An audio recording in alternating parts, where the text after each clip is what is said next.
Talking of other big names, James Hetfield, I believe you're a mate of his, and how did that come about? No. Metallica. From Metallica. You're tagging me, Rick. Yeah. You've never told me any of this. That's because he wants to know all about cricket. We'll get to that. And the Rabbitohs. Yeah.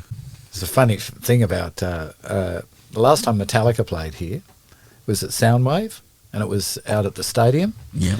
And they had cordoned off, they had this whole area for them. And I've gone out there to see James, and I'm in their dressing room. There's this big photo of John Sattler. And I said, do you know who that guy is? And I told him. And he said, James is like, well, we'll use that as a motivation before we go on stage. Sats, big photo of Sats. He's a great man. He's a great man. Huge band. I mean, how big are they be? What about the drummer? Did you meet him? Yeah.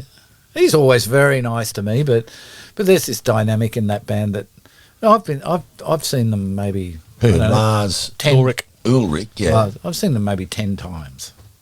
Metallica. Have you really? Yeah. Jeez. So I'm not really a Metallica fan. No, And so But the shows they put on are incredible. mega, aren't they? They're incredible. Yeah. But it was a funny thing because we were doing the big day out, and he was 6 months sober. And on that big day out, there was Dandy Warhols, Kings of Leon, The Strokes. wow. It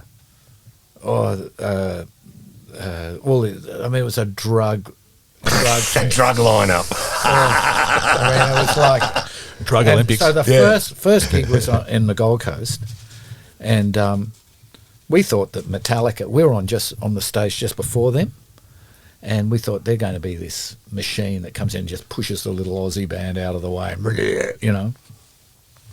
And they were quite the opposite to that, but they. So one of the organisers of the big day out said, "Look, James Hetfield, 6 months sober. Would you meet with him? Because, you know, he wants to meet someone else." So, and I wasn't really intimidated because I wasn't really a big fan. Yeah. So, Sure. okay, and I didn't really know all that much about them. I hadn't really paid, I like that Black record, but I'm in the dressing room and the big day out and this guy comes in, he's like this huge Hell's Angel. "You, Rick?" I said, "Yeah, come with me, please." Takes me into this other area and there's James. And I don't know, it was just, like I've done, like the secret society of AA that exists around the world, it happens all the time, you know, you get a phone call and you say, "Oh, would you meet with someone?" Or "I've gone over there and, you know, I want to meet, I might be in I don't know, Boston or somewhere and you know, I'd like to have a contact there." And so he, but with him, it was completely unexpected. I just hit it off, you know, and they were here for like 3 weeks, or maybe longer, and we went to the football.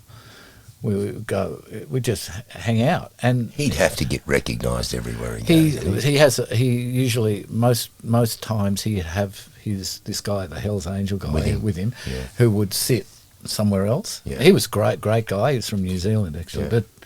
and James he'd get recognised. People would come up and he'd say, it depends how people would approach him.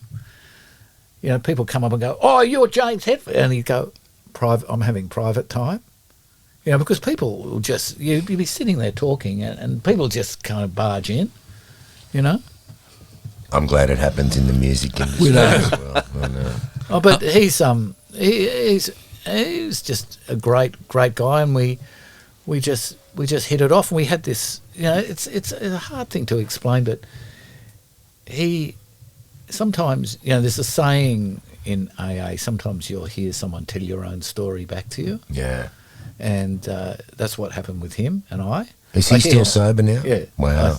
Well, he had a bit of a lapse a few years ago. Had they done that documentary? No, so that was just about to be released. Okay. And he said, we've just done this thing. He said, It was unbelievable. It's a fantastic documentary. Yeah, I've seen that doc. And he Great doc. said, it doesn't show us in a very good light, you know. No, it does. Well, it does, because it doesn't, you know, because it's a warts and all thing, you know, and he So we became friends, and the last night they were here on that tour, we went out for dinner. We were in Perth. We finished in Perth, and we have stuff. I won't go into it here, but childhood stuff that happened. Yeah.